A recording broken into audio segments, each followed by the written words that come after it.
For as long as there have been humans, we have looked up, and we have always put God there. Our oldest book is full of it. Wheels of fire, messengers, light from above. But every time we looked closer, the heavens got stranger, and what we believed had to bend. But this time we didn't bend. We looked up at something we could not explain and reached for the oldest answer we had. I don't think they're aliens. I think they're demons. We examine all of it with Dr. Joel Parkyn. Hey everyone, I'm Matt Ford, and welcome to the Good Trouble Show. The government is releasing real UFO files faster than anyone expected, and the first instinct from pulpits to the White House has been to call them demons. My guest says that's not just wrong, it's dangerous, and that the other side, the one that shrugs and says faith is fine, is kidding itself too. He's a theologian and adjunct professor at Holy Apostles College and Seminary, author of Exotheology, and he wrote a brief address to a congressional task force warning we are not ready for what disclosure might mean. Please welcome Dr. Joel Parkyn. Joel, good to see you, sir. How are you? Good. How are you? Thank you for having me. Oh, you're very welcome. So the last time I saw you was at the UAP disclosure. I'm sorry, it's not UAP Disclosure Fund anymore. They call it, I think, a Disclosure Foundation. But it was this thing on Capitol Hill. You had some members of Congress there. You had various speakers. It was a lot of fun, and it was our first time to meet in person. So nice to see you virtually. So I want to jump right into it. So you were a marine intelligence analyst before you were a theologian. So how does a guy with your resume end up writing basically a paper for Congress on UFOs and religion? Well, it started a long time ago when I was actually about maybe 8 years old. I was really into UFOs and intelligent extraterrestrials as a kid. And I pretty much went through every book I could find when I was younger, when I was at elementary school. And I basically consumed everything I could find on the subject, to the point my mom had to basically pay for the books that I wouldn't return to the libraries that I took the books out of. So when I got older, I decided I wanted to do a military career. I was not I was not raised religious.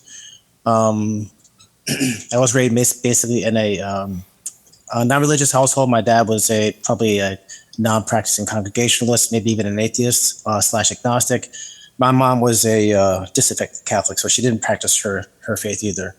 But when I was in the military, I had what you would call it, a spiritual experience, and it just came all of a sudden. It was unexpected, and it was a very profound, powerful experience, and lasted only a few minutes, but it had a very lasting impact on me, and it really changed the trajectory of my life. I was planning on being a career man in the Marines, and I decided I wasn't going to do that. I was going to pursue my religious ideas and explore what that meant.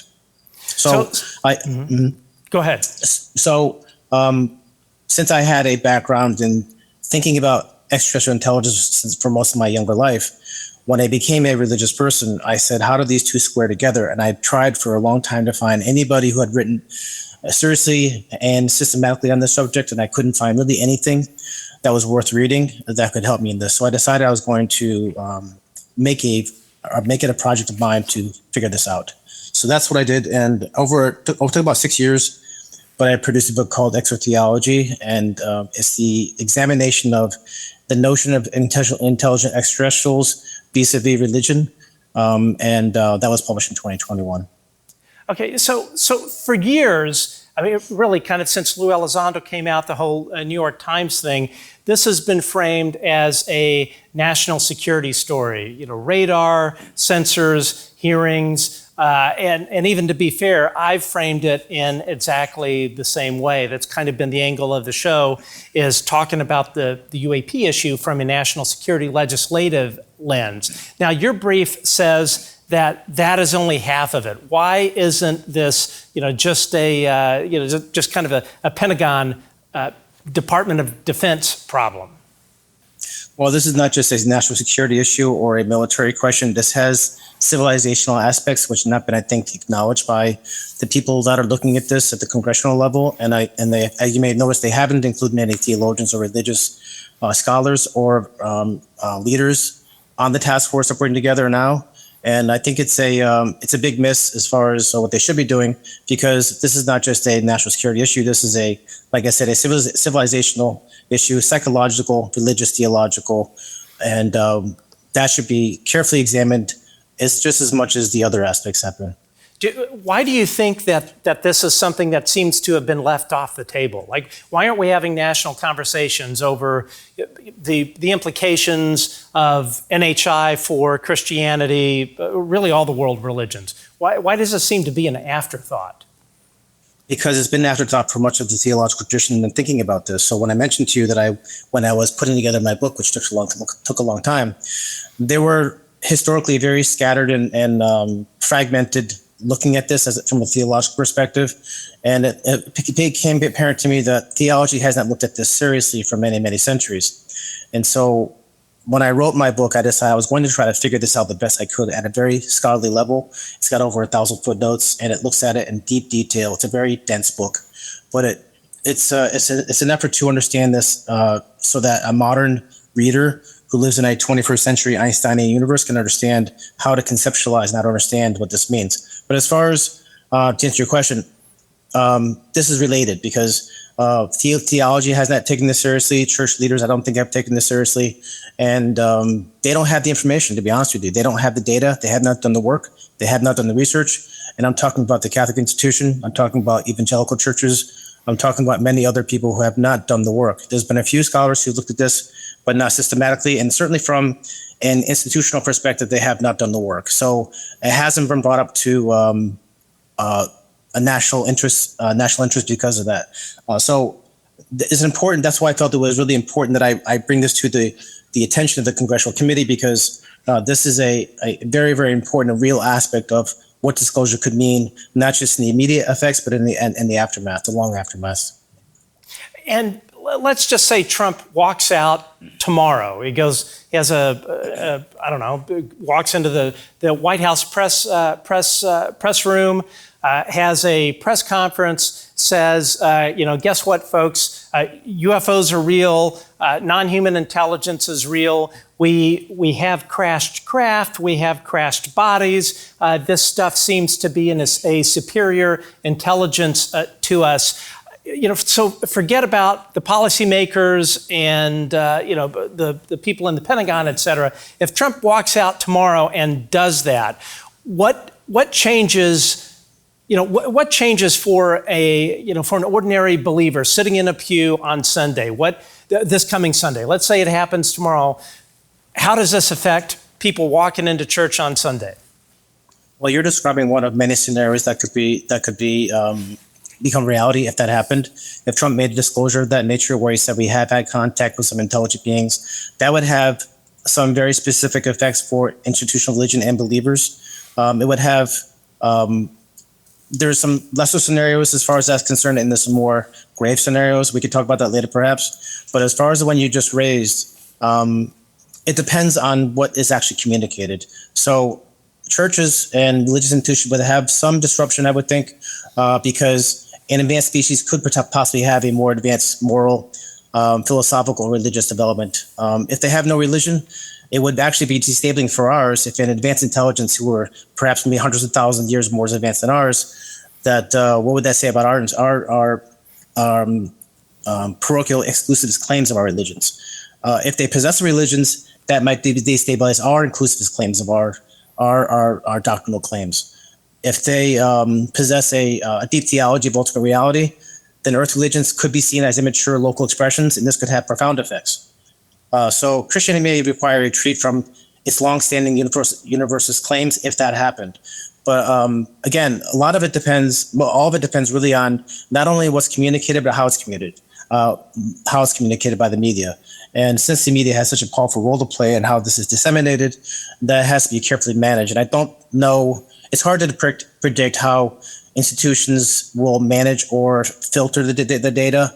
and how governments would do the same. So these are difficult questions, and I think they should be asked because these are real outcomes that could happen as from disclosure. It's not just about we're saying that they're real. If you say they're real, which I think may happen at some point, maybe not during Trump's term, but I think it's eventually going to happen, then there's a million questions that follow that, right? Now, the comfortable answer is that Christianity survived Copernicus, it survived Darwin, Darwinism. Will it survive this? And if not, why? Well, it may not, because the difficulties that were brought forth with Copernicanism and Darwinism, they were not basically what I would call a asymmetrical epistemic contact. They were not acting. These were basically human revolutions. They were not where a outside authority or outside knowledge came in to question our knowledge. So that's why this is not the same thing as what we experienced with other revolutions. An epistemic authority, I would say, which meaning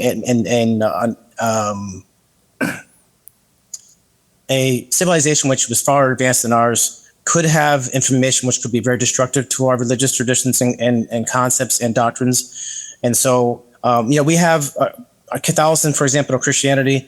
It's basically it's a system of truth claims and assent of faith to certain beliefs. And these are they're not necessarily falsifiable or unfalsifiable.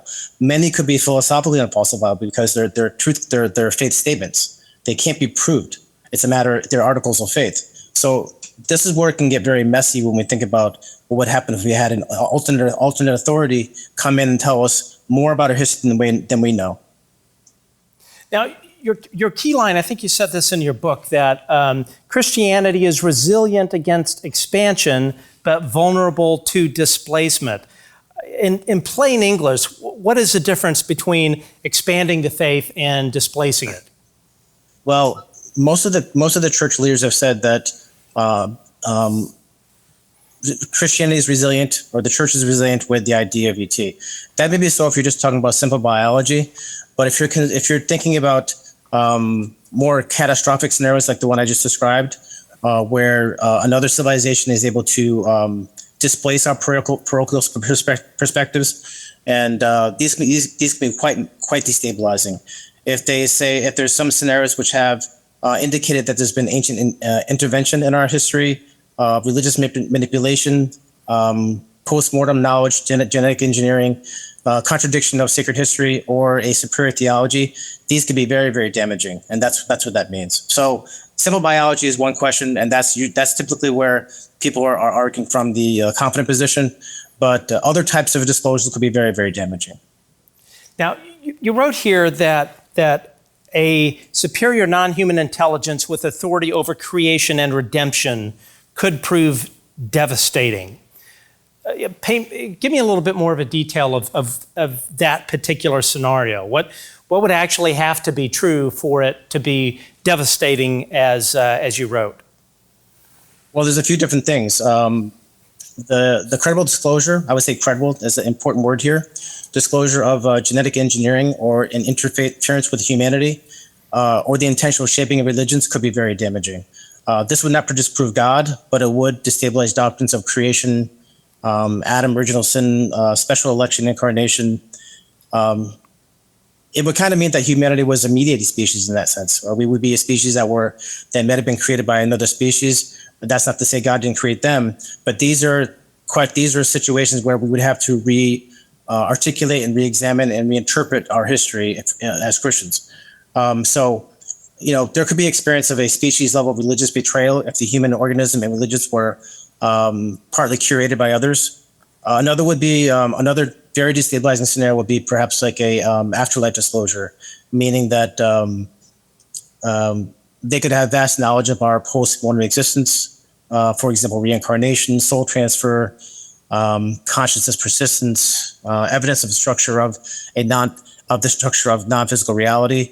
That would be a challenge to the eschatological evidence, which would cause severe crisis if Christian teaching was undermined by preserving spirituality while disconfirming Christian finality. So these are serious things that could be going on. And some suspect that this is what's actually, some of this stuff might be what's being held back as far as the disclosure, is that this kind of information or something like this is what could possibly be out there as far as what would cause some very, very serious repercussions for society. So basically, I would say that the most rigorous position is conditional. Christianity is robust against the mere discovery of extraterrestrial life. It's moderately stressed by contact with rational extraterrestrial persons. It's severely stressed by superior non-human theology and potentially catastrophically destabilized by verified non-human intelligent involvement in human origins, sacred history, or post-mortem reality. So these are all things that should be considered by, I think, church leaders, pastors, and other actually, which I should say, media personalities, because J.D. Vance has said that he thinks they're demons. So these are things that people are not considering. We can get into demonological talk later about that, but these are some of the core issues here. Yeah, and we're going to get into the whole J.D. Vance demonic thing. But yeah, what you said about like the afterlife, to be honest, that's like something that has never crossed my mind in terms of the NHI thing. As every human on earth knows, like no one knows what happens to us for sure after we pass away. We have what the various scriptures tell us, but I could certainly see NHI showing up and saying, oh yeah, this is what happens, and I don't know how you would be sure they were being truthful about it, but I could see that one thing in and of itself, let's say that we don't go to heaven, we reincarnate, I could absolutely see that being massively destabilizing. Yeah, so that's correct. So even within our last century, we've been able to receive data regarding near-death experiences, which were not available to us in prior centuries. We've had, in our civilization, we've had not that much direct access to what happens after someone dies. We're able to resuscitate people in a way now that has never been happened before, and this has increased our exposure to people who say they have had these experiences. So, and a lot of them are very consistent. There's a lot of commonalities. There's some differences, but there are many commonalities in these experiences. So just within our 21st century, we've been able to, in late 20th century, we've been able to learn more about the afterlife than we have in previous centuries because of our scientific advancement. So you can extend that out to the idea of ETs. If they are centuries or millennia ahead of us, say 10,000, 100,000 years, it would seem to me it'd be reasonable to think that they would have access to extensive knowledge regarding a post-mortem life. And that may serve to confirm or disconfirm what our religious traditions are saying. And so these are things we should take into account. So let's say that NHI pops up and they say, you know what, guys, everybody reincarnates after you leave the physical body. What does the Pope say to that the next day? Well, he may just, many people just deny what they're hearing. So if he doesn't think it fits into the Christian category, he can label it as a demonic lie, as a deception, and that would be that you can make that go away very easily. I think religious leaders may have, I think again, you would have a fragmented probably interpretation of these things. So the Catholic institution would have one perspective. You would have another one from the fundamentalist churches. Evangelicals have another perspective. So you would have a variety of views on this based on one's own personal theology and reading of the Bible and situational thinking about this. So it really depends on who you're talking to. I think you'll probably get, just as we can see in our earthly religious traditions, we have a lot of diversity, and so it seems to make sense that any kind of disclosure or any kind of information will be filtered through people's own biases, and that's just a reasonable way to look at it. Now, your brief goes after two opposite camps.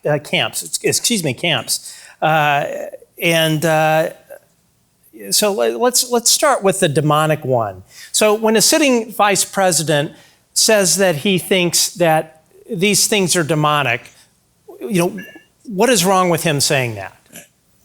Well, what it says to me, with all respect to the vice president, I don't think he has taken time to learn about. He's admitted that he has not studied this subject. This is a off the cuff perspective of his, and he hasn't done the research, honestly speaking. And that's okay. He's a busy guy, but I would think of this vice president, and this is a serious issue. As I said before, it's a civilizational issue. Retreating into what I would call a demonological reductionism is not helpful for the people. So it's basically, what I would say from a Christian perspective, it's an example of I would call it hermeneutical assimilation, where an unknown quantity is absorbed into an inherited category. And so it's really, and not J.D. Vance, he's not really doing it in a defensive way. He's trying to do it in an explanatory way, which I understand. So I hope he does the research and he gets more up to speed on what's going on as far as the physicality of these things. But in general, I would say, people who are making a demonological interpretation of this, it's really a gross attempt at a theological firewall. And it's an operation from ontological fear, I think.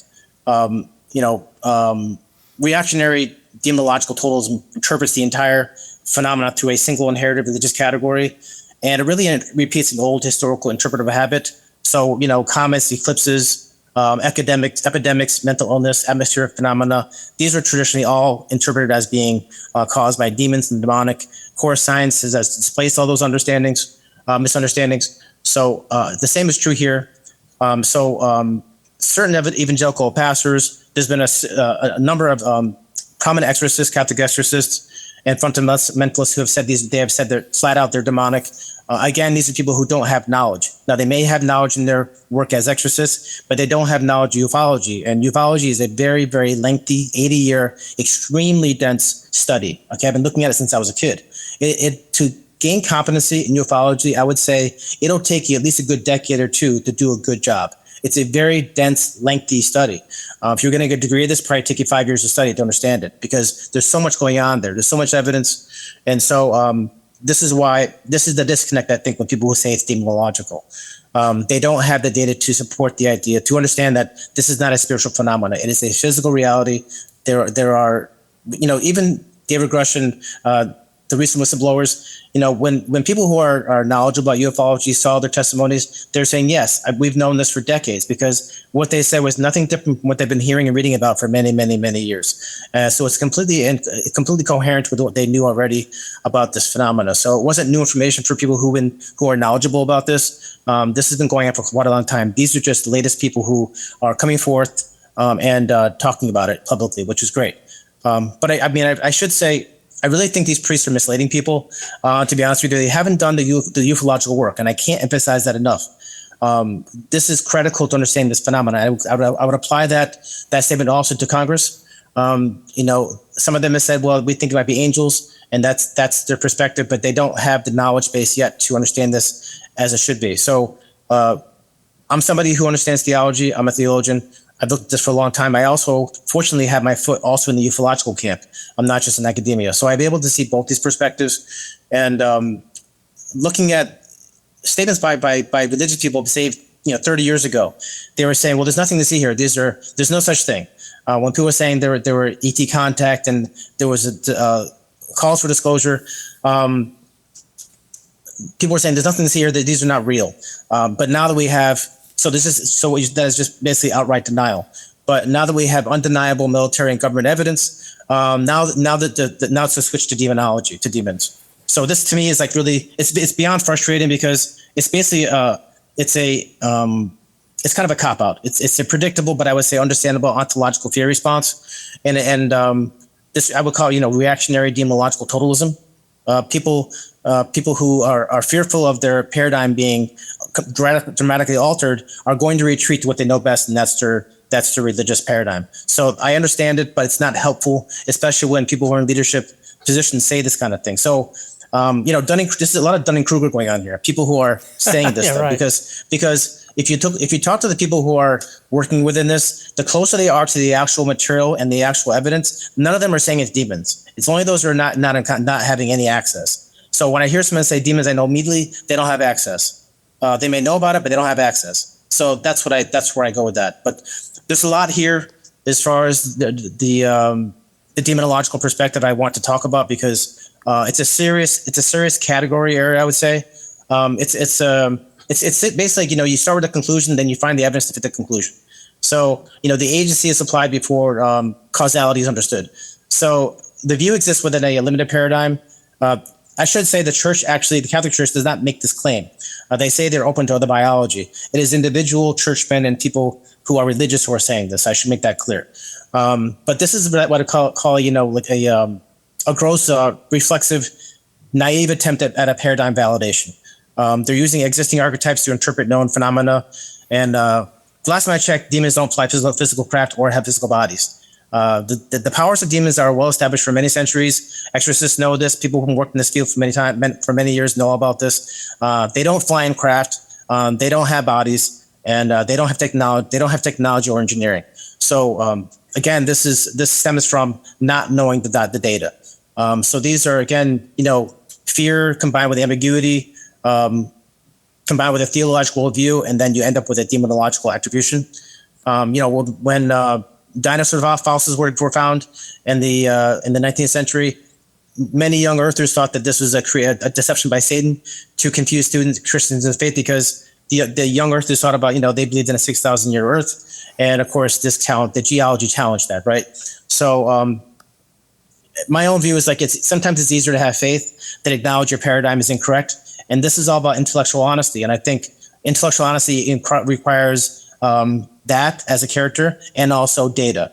And when you're lacking data, you'll go to the easiest solutions. And so it's discouraging that people are saying this, and a lot of them are saying it. But to be honest with you, these are predictable early cultural machinations of digesting the idea and the reality of UT. So it's kind of a case in point, really, when I'm looking at it, because it shows that certain segments of society are not ready for disclosure. Because we're running to an archaic perception. I'm not saying demons don't exist; they certainly exist. I did when I was a young undergraduate. I worked with the Warrens. They were actually from Connecticut, where I live, and they're very well known. You may have heard of them. They're very well known ghost demonic investigators. They're both passed away now, but I've had my own experiences with this kind of stuff personally. So I'm not doubting that it exists. I know it exists, but we can have a universe where demons and physical biological ETs exist, and that's not heretical in any way. So what it really does is it adds fear. It filters through inherited religious categories. It fails to account for the physicality, including weather returns, sensor data, military encounters, recovered craft, materials, physical bodies. So. But I understand why there's difficulties with it, because there's a thing called the clustering effect, which you may have heard of before, and that's where the psychological, spiritual, paranormal, and disturbing effects of these they seem like it might establish a demonic causation, but that's not what it is. There's just it's a phenomenon that it kind of transcends different categories, and that's why it's easy to kind of attribute it to demons. But it's actually a very heterogeneous phenomenon. It involves physical, psychological, technical, cultural, and possibly spiritual dimensions.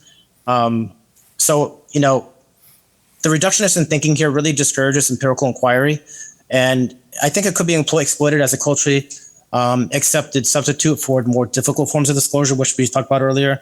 So a responsible theology should neither deny possible spiritual dimensions nor use them to erase contrary evidence, because a mature and informed hypothesis, it's not a mature and informed hypothesis, and it constitutes a refusal to acknowledge the theological and religious implications. The phenomena is basically it's unresolved, it's complex, it's empirically significant enough to read that reduction to demonology is premature, it's methodology weak, it's historically problematic, and it's disconnected from the available evidence.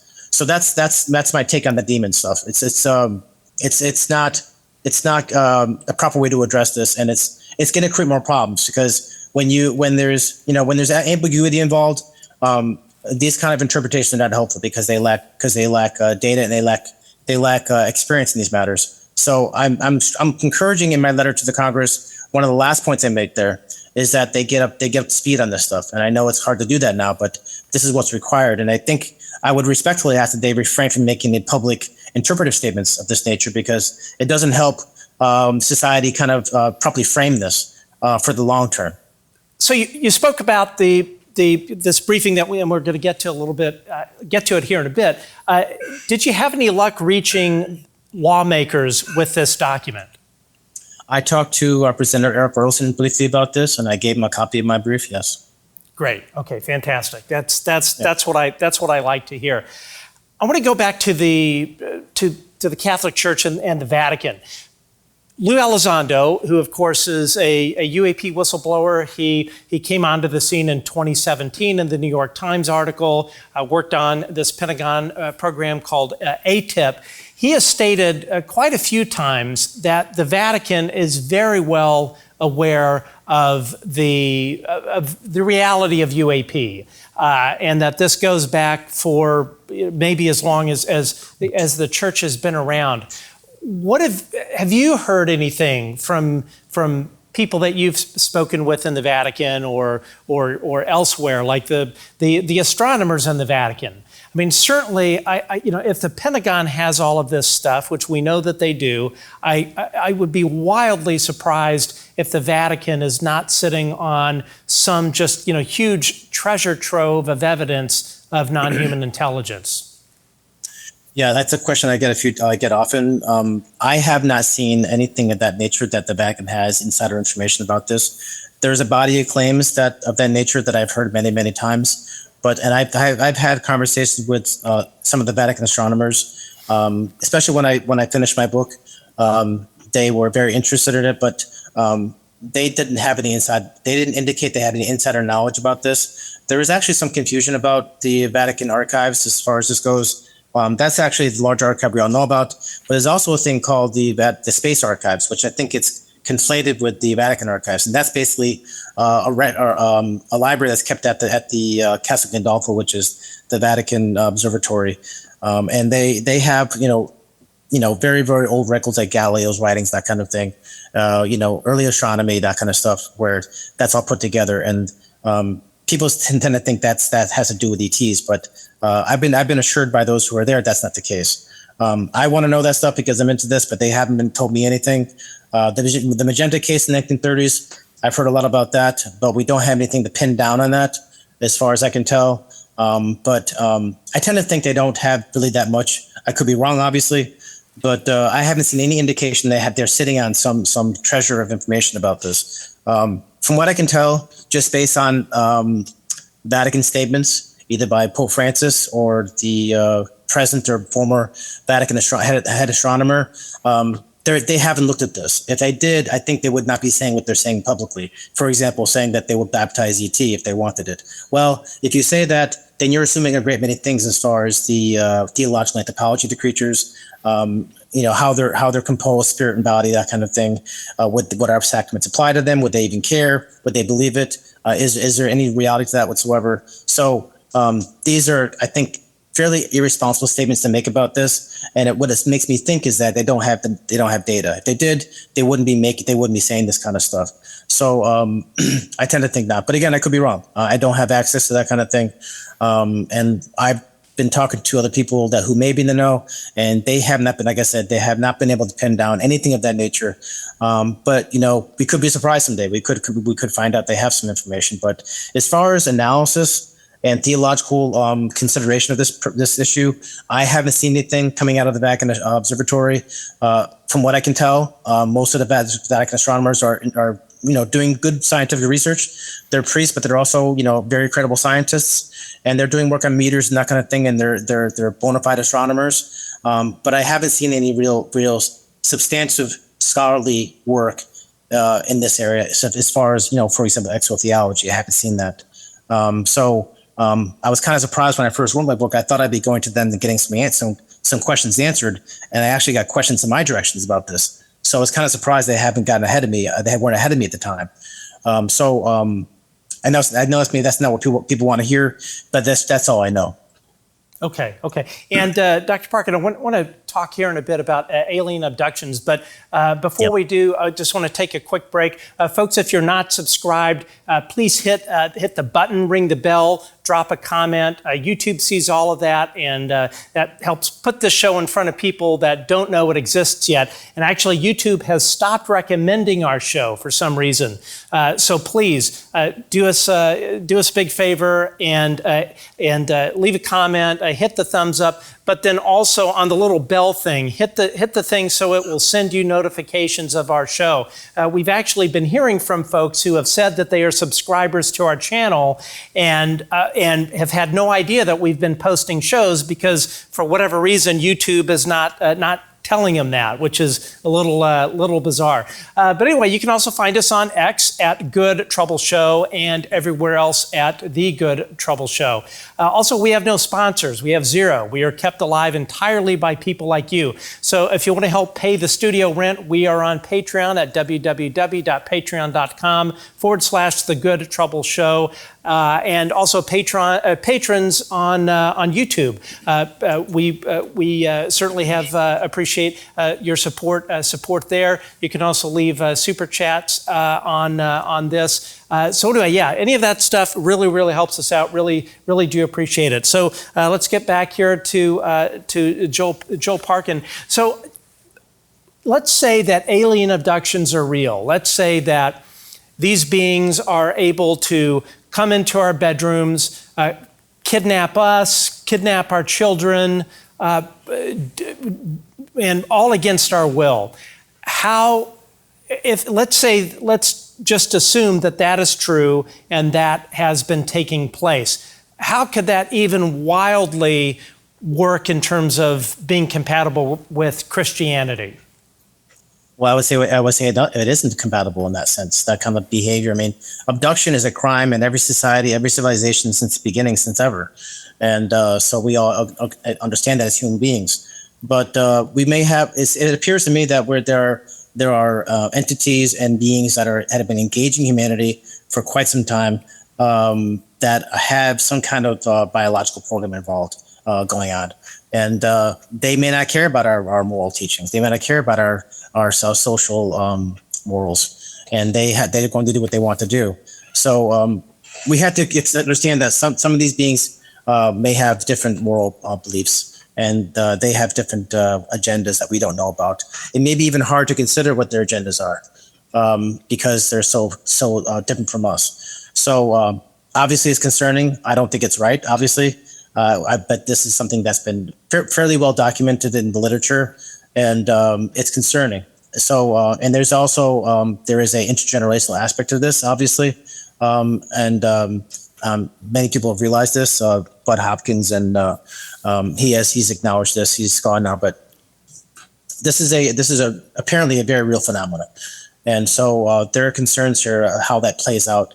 But we can obviously, just not from a Christian, but even a human perspective, we can call it out as being absolutely wrong and terrible. But that doesn't mean it's not real. Right. Yeah, I completely agree. And you brought up something that I've spoken about on this show previously, is that we have no idea how these things think, and we have no indication. Well, actually, maybe we do have an indication, which isn't good if you consider the abduction phenomenon, but we have no idea what their ethics are. And they may not value life or any of that the same way that we do for the most part as a global species. And it's like, I don't know how you reconcile that, nor how do you really understand what their true motivations are and whether you can trust them. Right. So these are all important questions. So can we trust what they say? So when we were discussing earlier about the any kind of ET messaging we would have, which could have some kind of consequence for us, we also have to consider the source of that data, right? So these are all things we have to do and try to verify what we're hearing. We have very bad humans on this planet too. We've had world wars. We've had human beings who do some trouble things too. And from a Christian perspective, or a religious perspective, or a human perspective, we can obviously identify who these people are and how they're bad humans. I think the same could be said for ETs. I would imagine there's ETs with probably not so good motives, as we're just talking about right now, and there's ones who have more altruistic motives, and everything between. People who are maybe ambivalent about us. So there has been research that indicates there've been many different races engaging us for a long time, and they have different motivations. They may have competing agendas and that kind of thing.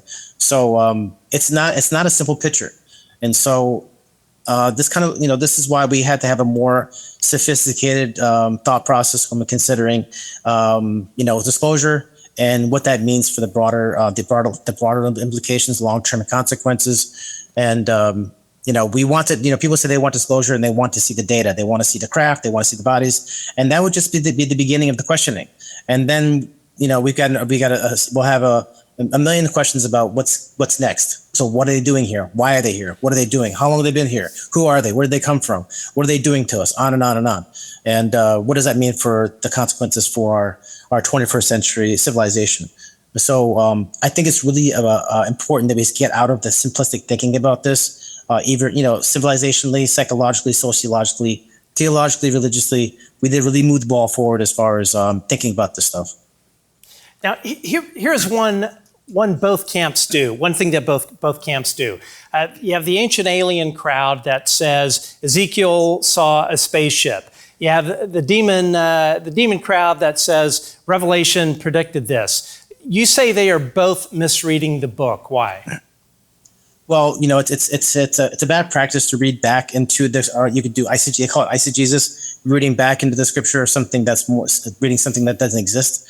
So taking a modern phenomenon like ETs and craft and trying to read that into the text is called eisegesis. It's not how you read texts. And similarly, it's wrong to look at a religious text which has a symbolic and theological meaning pertinent to that particular history and situation, and try to say that that's aliens in ancient times. So it's a double error, and it comes out of really a misunderstanding or an ignorance of historical criticism. So historical criticism when looking at the scripture is very valuable when thinking about this stuff. And I mentioned this in the report to the Congress in a short paragraph, how it's important that when we reference scriptures and we talk about potential ET involvement, we know what's what, and we're not conflating the two. You draw a hard line between three words everyone blurs: discovery, disclosure, and contact. Why does that distinction matter so much in this case? Well, because they have very different outcomes in general, I should say. Disclosure involves governments and acknowledging existing knowledge that's been held for a long time. Discovery involves science independently confirming ET intelligence. Contact involves actual interaction with another civilization in some way. Each produces different political, scientific, theological, and psychological consequences. So public discourse often conflates these three distinct possibilities. So, preparing for one does not necessarily prepare us for the others. So, discovery, like, the James Webb Telescope could discover microbes in space. It could find technosignatures or biosignatures on another atmosphere, an alien exoplanet atmosphere. That would have a certain kind of effect on us, not too severe because it's so far away and there's nothing dramatic that's going to happen to us just with the information. Having a craft crash somewhere in a populated area would have a very different effect. Having an actual communication from one of our radio telescopes would have a different kind of effect. So discovery is an event where humanity just detects something, microbes, technosignatures, artifacts, probes, signals, or ruins, and that may be intellectually disruptive, but socially containable. Disclosure is mediated through institutions, governments, militaries, scientific bodies, religious authorities, and intelligences themselves, or the intelligence themselves. It can include evidence of secrecy, contact, crash retrievals, concealed knowledge of human origins, and that could create a legitimacy crisis. So those are different outcomes. So the contact is, would be more challenging for governments, religious institutions to control, depending on the mode. So again, this is the very kind of fluid understanding of how this stuff could turn out. But I think we need to make sure that people understand what the distinctions are. Some can be tightly controlled by institutions, some not so much. And is it contact? Like, to me, like, that seems the scariest one out of it, because obviously discovery can be classified, radar data, et cetera. Disclosure can be spun politically, but contact, there's really kind of no one government or church that can manage that particular thing. So is that the scenario that would actually scare you the most? Potentially. I mean, contact could be, just like I said, a radio telescope transmission, and it's just a message. There's no immediate threat to us whatsoever. And then you could have something on the order of the Varginha incident, where if it wasn't contained by the Brazilian government, it would have had a very massive effect on people. If you're familiar with the contact story, there was a crash, and this is back, I think, 1996. And there were beings seen walking around the city, which sounds crazy, but there's been a lot of in-depth analysis done by this and study. If it was not contained by the Brazilian military, we might have heard about it. They call it Brazil's Roswell, but that would have had a massive impact if it was able to be transmitted or in the media attention in a way that media attention could have transformed that into a civilizational event. But that didn't happen because there were controls put in place for it. But those are just kind of two extremes when you're talking about contact. And you're asking Congress really to field a term most people have never heard of. I certainly haven't heard of it, which is exotheology.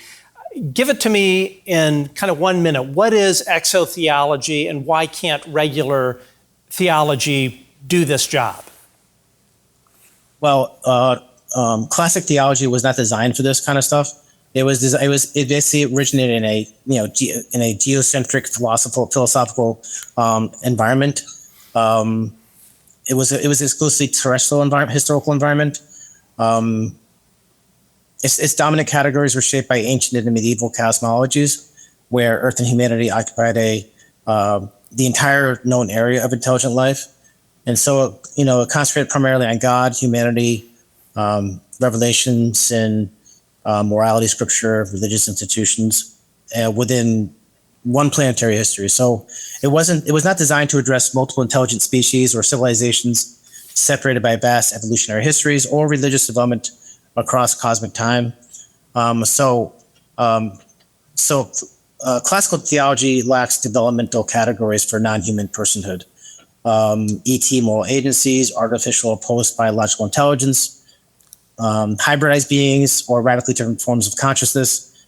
It lacks a sufficient framework for evaluating claims that non-human intelligence may have interacted with humanity, influenced religious history, or possess knowledge about consciousness or death. So exotheology is classical theology is strongly anthropomorphic and geocentric, even when it formally accepts modern astronomy, when it makes statements about that. So exotheology is it's a systematic examination of the religious, theological, philosophical, and civilizational implications of non-human intelligence, and it's in dialogue with the space sciences, anthropology, sociology, consciousness studies, ufology, disclosure research, and it basically asks how theological concepts function when humanity is understood as one intelligent species among many, potentially. And it distinguishes the discovery of ET life from government disclosure and direct contact because each creates a different theological problem. So it examines revelation, religion, moral development, post-mortem existence, and that those things may possess cosmic rather than exclusively terrestrial dimensions. So it's really a broadening of the theological base, and its purpose is not to produce, doctrine prematurely, but it works to create a conceptual architecture needed for responsible interpretation. So it's really it represents theology's transition from a planetary discipline to a cosmic one, and that's basically what it is. So it's not a niche curiosity. It's a theology of civilization after what we could call a cosmic adolescence. Okay. Now, I want to talk about this executive summary, and you've touched on pretty much most of the points, but I want to go over them here. So this executive summary, number one, disclosure is not solely a national security issue. And you're right here, while these concerns remain essential, they represent only a part of the broader disclosure future, the possibility that humanity may confront evidence of non-human intelligence introduces profound implications in domains occupied by religion, philosophy, psychology, and culture. Consequently, disclosure represents as a potentially transformative civilizational event and impacting individual social, psychological, religious, and human self-concept within a cosmic context. And yeah, I mean, I think you've laid that case out pretty well here. The second thing you talk about is religious implications have been significantly under-examined, and you talk about Copernicanism, Darwinism, et cetera. And but again, and we touched on this earlier. One of the things that really caught my eye in this: Christianity is resilient against expansion, but vulnerable to displacement. And I think that I think is very, very profound. Number three, current religious responses exhibit opposite but related weaknesses. And you talk about this demonological reductionism, and then the fourth one here, and I'm going to totally butcher this word, biblical hermeneutical. Say that one more time. Hermeneutical. And what does that word mean? That's a theory of interpretation, how we interpret texts. Okay. Biblical texts. So this goes back to what you were talking about with talking about Ezekiel seeing the wheel and et cetera. Is that sort of what you mean by that? Yes, it does. Okay. And then 5, disclosure, discovery, and contact must be distinguished. And we talked about that. And then, of course, insufficiency of traditional theology. And I want to end on your recommendations, which is the 7th part of this executive summary that you've given to members of Congress. Walk us through what your recommendations are as to how Christianity, the Catholic Church, et cetera, other religions can weather what we all know is certainly true. Well, they can start off by making themselves familiar with the ufological literature. That is absolutely key to this, and that is the one element or dimension that's lacking in the analysis and statements made by those who have platforms, whether it be political or religious or media people. This is critical, and the only problem with this is that it's a long, grueling study, and it takes a lot of work. I have maybe 1,000, many hundred, maybe not 1,000, but I have several hundred UFO books here. And so, I mean, I've tried to stay up on the subject. It's a lot of work, and it takes time to understand all the data, the historical data, the interpretive data, and then the solution data. And so this is something I think that people who are in responsible positions should make themselves aware of. And I would say, if they're Congress members, I would say get some really good advisors who are knowledgeable on this subject.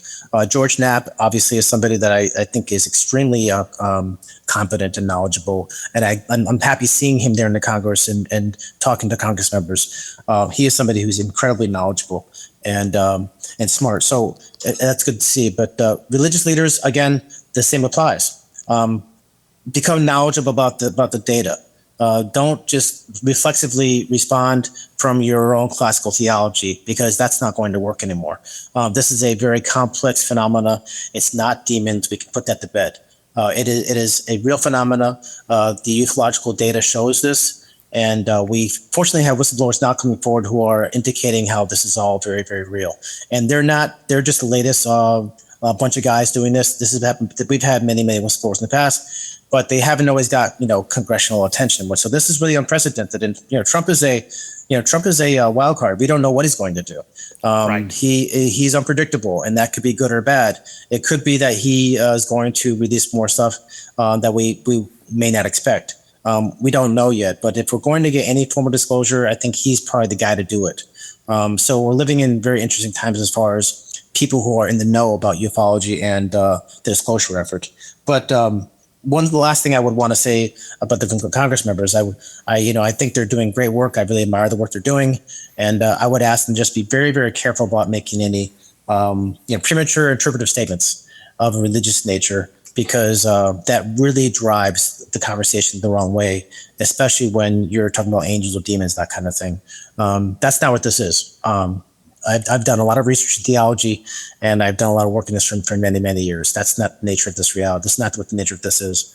I think it's very hard for people who are religiously minded to think about this seriously, because it makes them fearful that maybe their theological religious beliefs and assumptions could be actually, and maybe not correct, but perhaps incomplete. And this is, I understand, very, very intimidating for people. But my book of theology kind of lays this out, how these are not incompatible ideas. So I've worked very hard on it, and that's my message to the leadership. That's my message to people who are in the know, and who are not in the know, but people who are out there and trying to being mouthpieces for what their institutions are saying. What would your message be to Pope Francis if he were watching right now? Well, I would encourage him to do the same thing. I would ask him to get really good advisors who are very knowledgeable about ufology, and he needs to add that to his discernment on this. The Vatican astronomers are really a bunch of smart guys. I would encourage them as well. But there's been a very, very long, decades long, probably 80-year long kind of embargo with academia and ufology. They don't talk to each other. Ufologists and ufology in general doesn't get the respect or the attention from academia. It's just getting that now, which is really, again, very unprecedented with the Disclosure Foundation, with the Soul Foundation. You've got really serious, great scholars who are looking at this in scientific and social way and social aspects. And that's never happened before, really. Ufology and academia need to work together. And we're starting to see the beginnings of that effort, which is really good. It's completely unprecedented, and that needs to continue. And I think that's going to really kind of move this forward. Absolutely. So, Dr. Parkyn, how can folks follow your work and find your books? You can. My site's actually down right now, but you can go on to Star Lab Press on Instagram. You can find me there if you're interested in buying the book. This is the book here, Exotheology. It's printed 2021, and it's 350 pages. And you can message me there. You can send me an email at exotheology@yahoo.com, the full word at yahoo.com. And if you are interested in buying the book, I will get your information. I'll get it out to you. I should have my site back up in about a week or so. The book, I think, is around $32. So that's a soft cover. So you can do that. If you want to message me any questions, you can send me an email to the same place, and I will respond. Awesome. Well, Dr. Parkyn, thank you so much for joining us, and looking forward to having you back on the show. Thank you. Thanks for having me. Okay, great. Great job. Thank you for doing this a third time. So yeah, cool. So this show should be up this weekend, and I'll be sure to send you the link. And then also, please, if you didn't send it in the tally form, send me any links to your website, et cetera, and I'll make sure to put those in the YouTube description. Okay, great. So I do tend to talk fast sometimes. So can you manage that? Whether you want to do something with that? I can't really slow that down. Okay. So, right. Yeah. So, hey, you know what? If people have to watch it a second or third time, okay, I'm all for that. So, my students sometimes they record me and they play it back in the dorm room. It's like half speed, So. Okay. No, it's all good. All right, brother. Well, thank you again, and have a good evening. Thank you so much. Thank you. So since it's not live, we're not getting any viewer questions, right? No, correct. Yeah, so I'll let it. After these two disastrous sound issues, I decided not to do anything live until I knew this thing was fixed. Okay, great. So, all right, cool. All right, brother. Thank you so much. Okay, thank you. Okay, thanks. Bye.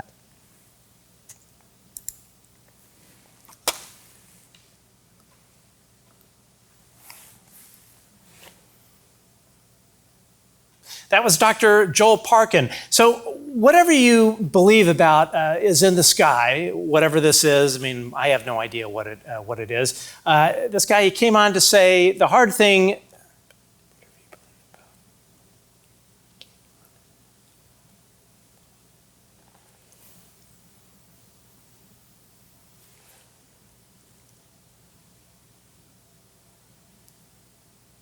That was Dr. Joel Parkyn. And, whatever you believe about what is in the sky, he came on to say the hard thing to his own side, and that is rare. And if this is the kind of conversation you want to have or hear more of, please subscribe and come. Let's see.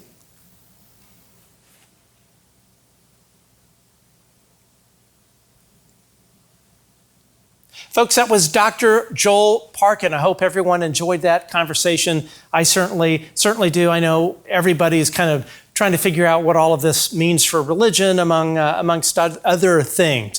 So, so if you enjoyed this show, thanks for tuning in. Again, please leave a comment, please leave a thumbs up, and please make sure you turn on the little notification bell, because like I said, YouTube is not recommending our show at all, which is pretty suspicious. But thanks for joining us, and if you enjoyed this show, you're going to love this one. See you next time.